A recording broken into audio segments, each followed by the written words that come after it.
A risada de Daniel estalou contra as paredes antigas de madeira como um prego mal batido. Luciana bateu palmas, secas, ansiosas, como quem acaba de fechar um negócio. Eu não pisquei. Não me mexi. Então o juiz ergueu os olhos e perguntou, baixo como neve caindo: "Quantos imóveis o senhor possui, senhor Ribeiro?" O som daquela sala mudou quando ele disse isso. As cadeiras pararam de ranger. Alguém pigarreou e desistiu. O ventilador de teto continuou girando lento e cansado, empurrando o cheiro de verniz velho e papel antigo. Contei minha respiração. 1, 2, 3. Eu vinha contando a vida inteira. Essa parte era fácil.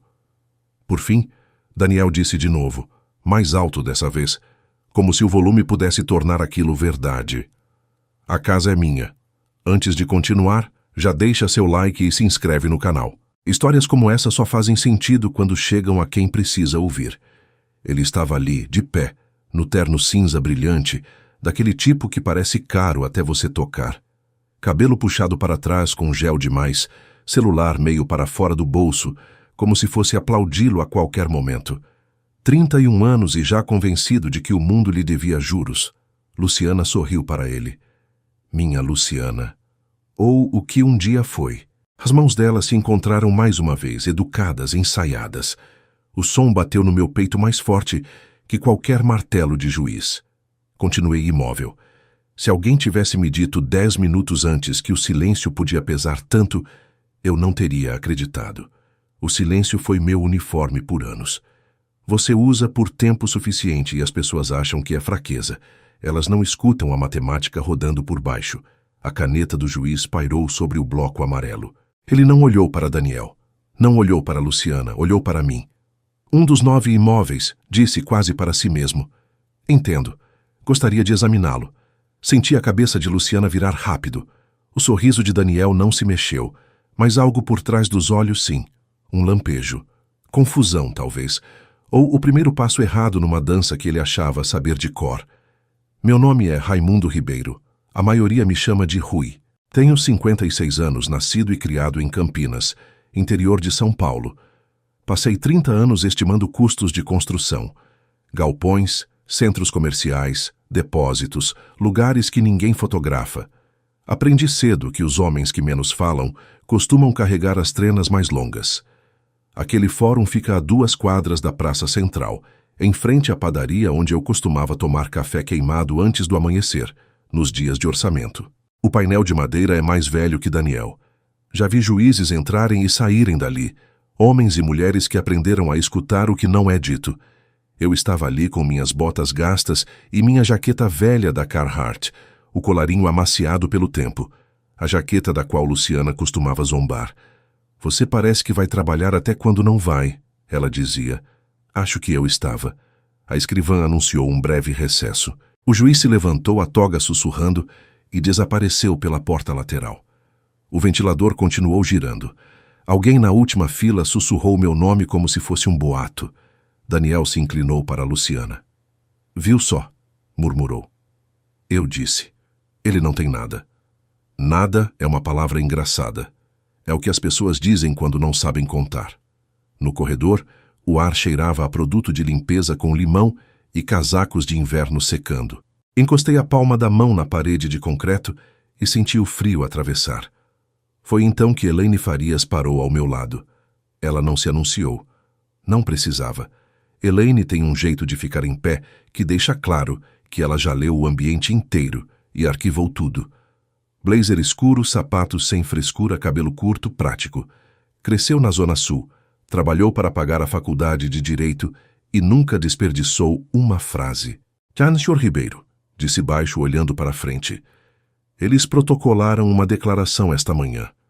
Assenti uma vez. Era de se esperar.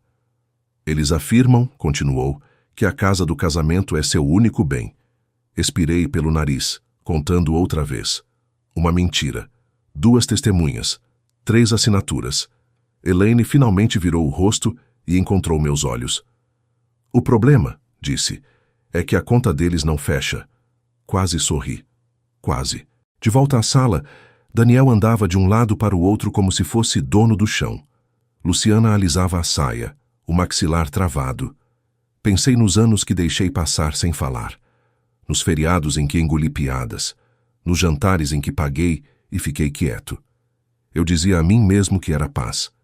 Dizia que era amor. A verdade é que era hábito. Quando o juiz voltou, a sala se levantou e sentou outra vez. Ele virou uma página, olhou os documentos e então me encarou direto. Senhor Ribeiro, disse, antes de prosseguirmos, preciso de clareza. A residência em Campinas é o único imóvel que o senhor possui? Todos os olhos se voltaram para mim. Eu sentia Daniel torcendo para que eu assentisse. Os dedos de Luciana apertaram a alça da bolsa. O ventilador zumbia. Lá fora, um caminhão deu um estouro seco. Não respondi de imediato.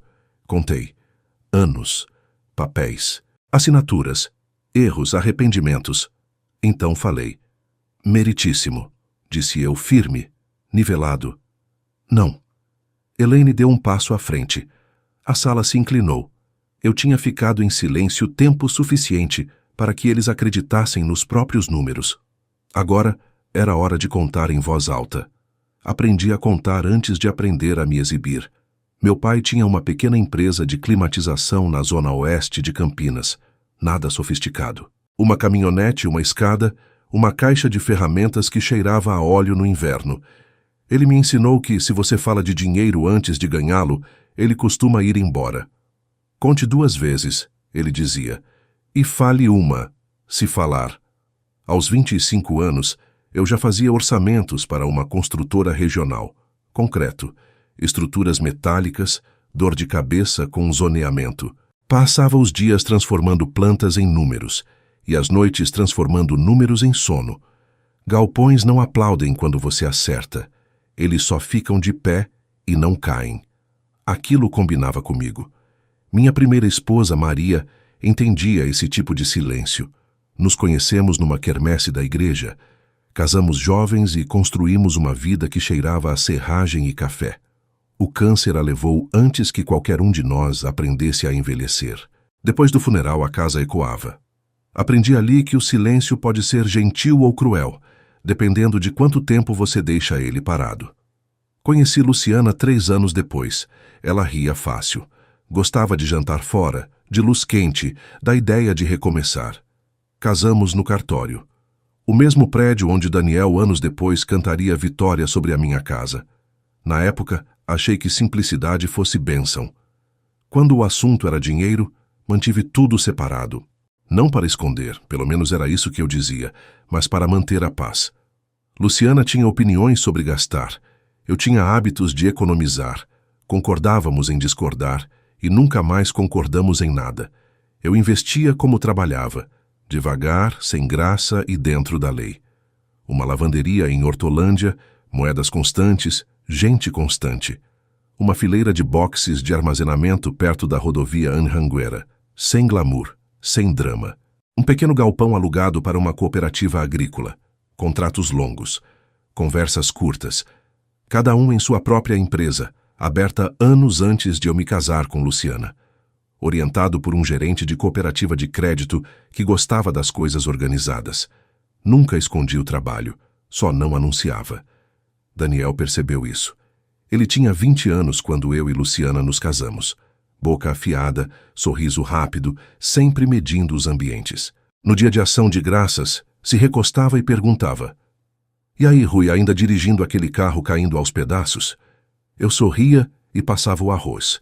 No Natal, abria um presente que eu comprara, sólido, útil, e dizia: "Você sabe que existem versões melhores disso, né?" Eu assentia e contava minhas bênçãos. Eu dizia a mim mesmo que engolir aquilo mantinha a casa em paz. Dizia que o papel de padrasto era ser paciente. Mas paciência sem limite ensina as pessoas a fazer a conta errada. Luciana não contrariava, não de verdade. Ela gostava da confiança de Daniel. Gostava de como ele sonhava grande e gastava rápido, diferente de mim. Quando ela perguntava sobre viagens, eu dizia: "Quem sabe no ano que vem." Quando perguntava por que eu não usava cartão premium, eu dizia que não precisava das milhas. À noite, depois que as luzes se apagavam, eu ficava ali contando. Contas pagas, imóveis estáveis. Casamento instável. O processo me acordou. Ler aquela petição foi como descobrir que alguém tinha usado seu nome para abrir contas que você nunca autorizou. A linguagem era limpa, confiante, errada. Eles afirmavam que a casa de Campinas era o único bem do casamento. Sugeriam que não havia mais nada a considerar. Elaine não adoçou a verdade. Sentamos no escritório dela. Persianas meio abertas, o trânsito zumbindo lá embaixo. Você deixou eles acreditarem que você era quebrado, ela disse. As pessoas costumam levar isso para o lado pessoal quando descobrem que não é verdade. Eu não menti, eu disse. Ela assentiu. Não corrigiu também. Aquilo acertou em cheio. Pensei em todas as vezes que escolhi o silêncio porque era mais fácil. Em como manter a paz tinha treinado eles aos poucos a me subestimar. Eu ainda não estava com raiva. Estava decepcionado com eles e comigo. Eu não queria que dinheiro fosse a coisa que eu dissesse. Elaine cruzou as mãos. Dinheiro não é a coisa, respondeu. No caminho para casa, o vento da planície empurrava o carro. Passei pela entrada dos boxes de armazenamento e não virei. Ainda não. Eu precisava contar outra coisa primeiro. Erros. Confundi paciência com proteção. Silêncio com força. Contei com gratidão onde o direito adquirido vinha rendendo juros. Quando estacionei na garagem, a casa parecia menor do que antes. Ou talvez eu tivesse finalmente aprendido a medi-la. Dentro, Luciana falava ao telefone. Abaixou a voz quando me viu. A gente conversa depois, disse, desviando o olhar. Fiquei ali com as chaves na mão, ouvindo o silêncio, contando o que construí e o que ignorei. E pela primeira vez, me perguntei se fingir ser pobre não tinha sido o hábito mais caro de todos. O posto da Associação dos Veteranos, número 118, fica numa rua lateral que cheira a peixe frito às sextas-feiras e a histórias antigas no resto da semana. Eu frequentava aquele lugar desde a época dos orçamentos, quando uma cerveja barata e uma jukebox desafinada conseguiam lixar as bordas de um ciclo longo de trabalho. Você não vai lá para se impressionar. Vai para lembrar do que importa. Naquela noite, eu não planejava ficar. Só precisava adiar em algum lugar que não fosse a casa. Um lugar onde meus pensamentos pudessem se esticar sem tropeçar nos móveis. O vento empurrou a porta quando entrei e morreu atrás de mim. O calor tomou conta. O neon zumbia. 2 veteranos discutiam em voz baixa sobre a escalação do Guarani de 10 anos atrás. Pedi uma cerveja clara e sentei no banco perto da parede. A jukebox chiou e ganhou vida. Alguma coisa antiga, talvez Milton Nascimento. Contei os riscos no balcão enquanto esperava a espuma baixar. Foi aí que ouvi a risada de Daniel. Veio da mesa do fundo, alta o bastante para cortar a música. Aquele tipo de risada que espera a plateia. Não virei. Não precisava. A voz de Luciana veio em seguida, mais clara que o normal, mais aguda, como se tentasse soar mais jovem do que se sentia. Inclinei o ombro e escutei. Daniel ergueu o copo. Aos novos começos, disse, em casas antigas que finalmente mudam de dono. Luciana bateu o copo no dele. O gelo tilintou como moedas soltas. Você mereceu, ela disse. Minha cerveja tinha gosto de nada. Daniel continuou. Ele sempre continua. O cara passou a vida inteira contando parafuso e tijolo, disse. Nem sabia em cima do que estava sentado. 9 imóveis, por favor. Se tivesse alguma coisa, a gente teria visto. Alguém riu. Não alto o suficiente. Minha mão apertou a garrafa. O vidro mordeu a palma. Os nós dos dedos ficaram brancos, daquele jeito que ficam quando você tenta não se mexer. Luciana disse meu nome, então, não para defender, só como rótulo. O Rui nunca quis mais, ela disse. Simples. Ele gostava assim. Aquilo foi o corte. Não foi o dinheiro, nem a casa. Foi ver 30 anos de trabalho reduzidos a uma piada, regada a gin barato. Naquela sala onde homens brindavam serviço e perda, meu silêncio estava sendo descontado, como cheque sem fundo. Contei até 5, depois até 10. Eu podia me levantar, ir até lá, colocar tudo na mesa. Podia falar da lavanderia que atravessou recessões, dos boxes de armazenamento que nunca atrasaram aluguel, do galpão que cheirava a grãos e estabilidade. Podia ver o rosto de Daniel desmoronar. Mas não fiz, porque quando você fala, não escolhe quem escuta. E eu precisava da sala certa. Terminei a cerveja devagar, paguei em dinheiro. Quando me levantei, Daniel disse mais uma coisa, mais alto que o resto. Amanhã, disse ele, somos homens livres. Saí para o vento e deixei ele bater no meu rosto. O frio limpou o barulho. Dirigi para casa com o rádio desligado, os faróis recortando uma verdade estreita no escuro. O sono não veio fácil. Ele rodeou, manteve distância. Fiquei olhando para o teto, contando as rachaduras que nunca consertei. Pensei em Maria, em promessas que não vencem só porque você parou de dizê-las em voz alta. Na manhã seguinte, sentei de novo diante de Elaine, no mesmo escritório, mesmas persianas, homem diferente. Eles comemoraram, eu disse. Ela não perguntou onde. Não precisava. O que você quer fazer? Ela perguntou. Olhei para minhas mãos. Estavam firmes. Quero que parem de rir, eu disse. Legalmente. Elaine assentiu. Então contamos com cuidado, disse. E aceitamos o risco. Ela explicou sem rodeios. Daniel tinha assinado uma declaração juramentada, afirmando que eu não possuía nada além da casa de Campinas. Aquela afirmação não estava só errada, estava jurada. Se provássemos o contrário, não era um mal-entendido. Era falsa declaração. Talvez pior. Mas ela completou. Quando abrimos os livros, tudo fica visível. Declarações antigas, assinaturas antigas. Se houver um buraco, eles vão tentar enfiar o pé. Pensei num formulário que faltava de anos atrás. Uma transferência que protocolei durante uma nevasca, quando o cartório fechou mais cedo. Eu tinha pensado em voltar. Nunca voltei. Dignidade diz para ir embora, Elaine disse. Justiça diz para falar. Respirei fundo. Contei. Chega de me subestimarem, eu disse. Elaine sorriu só um pouco. Então vamos fazer a conta. Papel tem cheiro quando dorme tempo demais. Poeira, tinta, o leve gosto metálico dos clipes que seguraram firme por décadas. Eu não abria o cofre do porão fazia anos. Não de verdade. Girei o disco no automático como quem refaz um caminho antigo para casa e ouvi o clique que dizia que o passado estava prestes a falar. Elaine queria tudo. Nada de resumos, nada de garantias. Originais, se possível. Cópias, não. Juízes não se impressionam com confiança. Ela tinha dito. Se impressionam com papel. Espalhei pastas pela mesa de jantar como um empreiteiro espalha plantas. Contratos sociais, escrituras, contratos de aluguel, declarações antigas de imposto ainda com fonte de outra década. Contei cada pilha. 1, 2, 3. Eu tinha sido cuidadoso. Cuidadoso costuma pagar, até não pagar mais.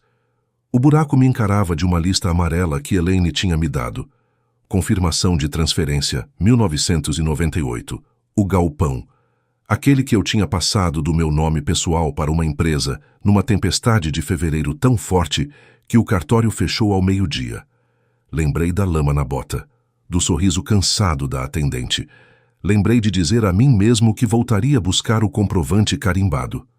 Nunca voltei. Naquela tarde, dirigi com o rádio baixo, o limpador de para-brisa marcando o tempo. Primeira parada foi na cooperativa de crédito da Avenida Norte-Sul. Mesmo prédio de tijolos, mesmo cheiro de carpete limpo e café. Uma mulher chamada Carla ainda trabalhava no balcão. Cabelo grisalho agora, óculos presos por uma corrente. Ela lembrava do meu pai, lembrava de mim. Tentando contar de novo? Perguntou simpática. Tentando, respondi. Ela puxou arquivos antigos. Devagar, mas com cuidado. Encontramos quase tudo, menos a peça que faltava. Depois, o galpão. O terreno estava quieto sob um céu pálido. O vento sacudia uma chapa solta na doca de carga. Soava como um velho limpando a garganta. Aquele lugar manteve comida circulando quando outras coisas pararam. Eu tinha faltado à formatura da minha sobrinha para fechar aquele contrato. Contei o custo naquela época. Contei de novo ali. No cartório de registros, um atendente jovem digitou no computador e balançou a cabeça. O sistema digital só vai até certo ponto, disse. O mais antigo fica fora do prédio. Quão longe? Perguntei. Ele deu de ombros. Depende de quem empacotou. Naquela noite comi um sanduíche em pé na pia e pensei em todas as vezes que escolhi depois. Depois é uma mentira que cobra juros. Elaine ligou. Alguma sorte? Ainda não. Uma pausa. Vamos continuar procurando, disse ela. Mas entenda, se eles sentirem fraqueza, vão pressionar. Eu sei, respondi. E sabia mesmo. Daniel pressionava tudo o que cedia. 2 dias depois, dirigi até um depósito de arquivos a 1 hora dali, daqueles com corredores longos e luzes fluorescentes que zumbem como se estivessem cansadas de trabalhar. Um ex-funcionário do cartório chamado Seu Antônio me encontrou lá. Andava devagar, mas a memória era afiada. Ano da tempestade, disse ele, estreitando os olhos. Sim, empacotamos muita coisa e mandamos para cá. Ele desapareceu entre as prateleiras e voltou empurrando um carrinho.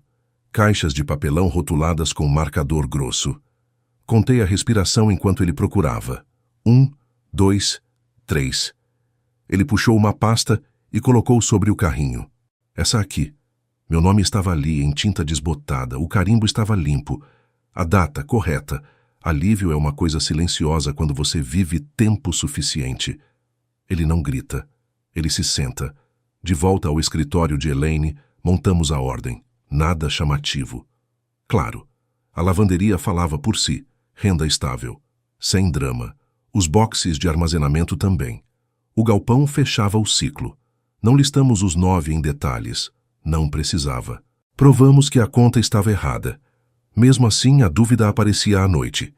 E se ganhar significasse perder a última ilusão que eu tinha? E se o silêncio tivesse sido meu escudo e falar me deixasse exposto? Elaine viu no meu rosto. Isso não é sobre dinheiro, disse ela. É sobre ser chamado pelo nome certo. Na manhã da audiência, vesti a mesma jaqueta. Contei os botões. Deixei as chaves da casa sobre a mesa. Algumas coisas você não leva de volta. No corredor do fórum, Luciana passou por mim. Não parou. Não precisava. Eu já tinha parado de fingir. Quando o oficial chamou, senti calma. Não vazio. Pronto. Eu tinha feito o trabalho. Tinha os papéis. O que viesse depois eu não estaria mais adivinhando. A sala parecia diferente na segunda vez. Mesmas paredes, mesmo ventilador. Mas o ar tinha peso agora, como uma tempestade decidindo se ia cair. Daniel estava mais ereto que antes, queixo erguido, terno passado. Luciana sentou perto dele, mãos cruzadas, lábios apertados. Nenhum dos dois olhou para mim. Não levei para o lado pessoal. As pessoas evitam espelhos quando não estão prontas para o que eles mostram. O juiz entrou, sentou e começou a folhear o processo. O papel sussurrou. Uma tosse ecoou do fundo da sala. Contei os segundos entre as respirações e senti o pulso desacelerar para acompanhar. Senhor Ribeiro, disse o juiz, vamos continuar. O advogado de Daniel falou primeiro. Confiante, limpo, repetiu a alegação. A casa de Campinas, o casamento. A suposição de que não havia mais nada digno de discussão. Falou como quem apresenta fatos que nunca conferiu. Quando terminou, o juiz assentiu e se virou para Elaine. Doutora Farias. Elaine se levantou. Não apressou, não sorriu. Meritíssimo, disse. Começaremos com o anexo A. Ela entregou uma pasta à escrivã. Ela deslizou pela mesa com um arranhado suave que ecoou mais do que se espera. O requerido possui uma lavanderia em Hortolândia, disse ela, constituída sob Ribeiro Lavagem Litigation em 2009, anterior ao casamento, lucrativa, documentada. Um murmúrio atravessou a sala. Não alto, o suficiente. Daniel mudou o peso do corpo. Elaine continuou. Anexo B. Boxes de armazenamento às margens da rodovia Anhanguera. Escrituras e contratos anexos. As mãos de Luciana se apertaram. Os nós dos dedos ficaram pálidos. Ela se inclinou para a frente, como se fosse interromper. Pensou melhor. Anexo C, disse Elaine. Participação em galpão alugado para a Cooperativa Agrícola Regional. Transferência confirmada em 1998. Ela pausou. Deixou a data no ar. O sorriso de Daniel finalmente rachou. Não de uma vez. Só um canto. Elaine não listou tudo. Não precisava. Ela pousou a pilha e olhou para o juiz. Meritíssimo, a declaração juramentada apresentada por Daniel Ribeiro afirma que a residência de Campinas é o único bem do senhor Raimundo Ribeiro. O juiz levantou os olhos. É isso? Elaine assentiu. É juramentada. E está incorreta. A sala se inclinou. Cadeiras rangeram. Alguém sussurrou o nome de Daniel como aviso. O juiz se virou para ele. O senhor assinou isto. Daniel engoliu seco. Sim, meritíssimo. Leu antes de assinar? Li.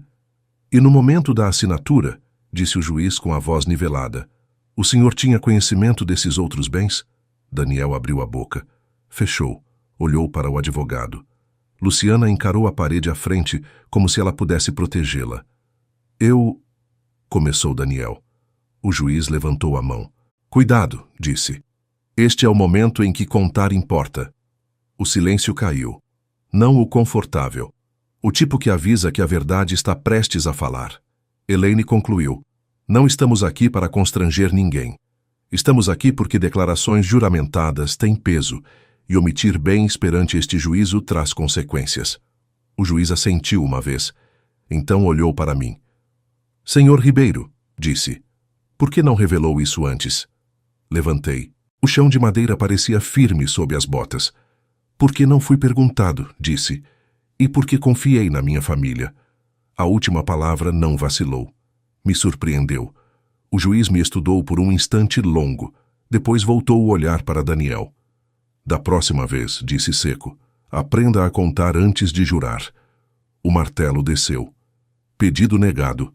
Alegações rejeitadas. Tinha acabado. Lá fora, o sol de inverno cortava as nuvens como se tivesse algo melhor para fazer. Luciana me alcançou nos degraus, respirando curto. Rui, virei. Cansei de ser conta fácil, eu disse. Ela parou. Eu segui andando. A primeira manhã no novo apartamento foi silenciosa, de um jeito que eu não sentia havia anos. Sem portas batendo, sem tensão escondida nos cantos. Só o zumbido baixo da geladeira e o rio correndo lá fora, como se não tivesse outro lugar para estar. Fiquei na pequena varanda com uma caneca lascada de café preto, o vapor subindo no ar frio do interior paulista, e contei algo diferente. Não bens, não perdas, respirações. O rio Atibaia passava lá embaixo cinza e constante. Eu tinha cruzado aquela ponte milhares de vezes sem parar. Engraçado como a vitória desacelera mais do que a derrota. Eu não me mudei porque precisei. Mudei porque escolhi. A casa de Campinas ainda era minha, legalmente limpa, mas já não parecia lar. Alguns lugares mantêm suas memórias como reféns. Soltar não é fraqueza. Às vezes, é o último investimento inteligente que você faz. Uma semana depois da audiência, assinei os papéis doando um dos imóveis menores, a participação no galpão, para um programa de moradia popular, ligado a uma igreja da Zona Sul. Sem imprensa, sem placa.